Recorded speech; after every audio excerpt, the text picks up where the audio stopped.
নমস্কার বন্ধুরা, লিলিমা রান্নাঘরে সবাইকে স্বাগত। আজকে দেখাবো হচ্ছে ডিমের কারি। আর ডিমের কারি আমি কিভাবে বানাই সেইভাবে দেখুন। এরকমভাবে বানালে খুব টেস্ট হয়। ডিম আর আলুগুলো সিদ্ধ করে নিয়ে খোলাগুলো আমি ছাড়িয়ে নিয়েছি। কড়ার মধ্যে হচ্ছে তেল দিয়ে দিচ্ছি।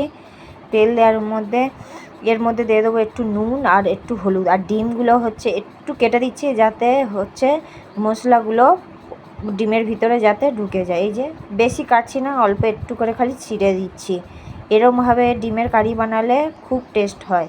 আর আমার চ্যানেলটা যারা এখনও সাবস্ক্রাইবার করুনি, প্লিজ অনুরোধ রইল চ্যানেলটাকে সাবস্ক্রাইবার, লাইক, কমেন্ট করে পাশে থাকতে। এবারে হচ্ছে ওই হলুদ আর নুন দিয়ে দিয়েছি, এর মধ্যে ডিমগুলো দিয়ে দেবো। ডিমগুলো একটু লাল লাল করে ভাজবো।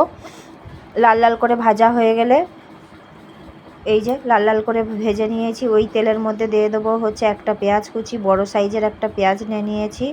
আর পেঁয়াজটা হয়ে লাল লাল হয়ে গেলে এর মধ্যে দেবো আদা রসুন বাটা আর একটা টমেটো একটু লম্বা লম্বা করে কেটে দিয়েছি। আর এর মধ্যে দিয়ে দিচ্ছি কাঁচা লঙ্কা মধ্যিখানতে চিড়ে। এই যে আর টমেটোটা একটু গলে যাওয়ার তারে দিয়ে দিচ্ছি নুন, হলুদ আর দিচ্ছি লঙ্কার গুঁড়ো আর ধনে পাউডারটা দিয়ে এবারে একটু মশলাটা একটু ঢেকে দেবো। দিলে এই যে টমেটোটা গলে গেছে আর মশলা হচ্ছে তেলও ছেড়ে দিয়েছে, মানে পারফেক্ট। এবারে ডিমটা ভেজে রেখেছিলাম আর আলু সিদ্ধ করে রেখেছি দিয়ে দেবো। আর দিয়ে দিচ্ছি খানিকটা ধনে পাতা দিয়ে একটু বেশ খানিকটা নাড়া হয়ে গেছে। এর মধ্যে এবার জল দিয়ে দেবো, যতটা ঝোল গ্রেভি খাওয়ার দরকার অতটাই দেবো।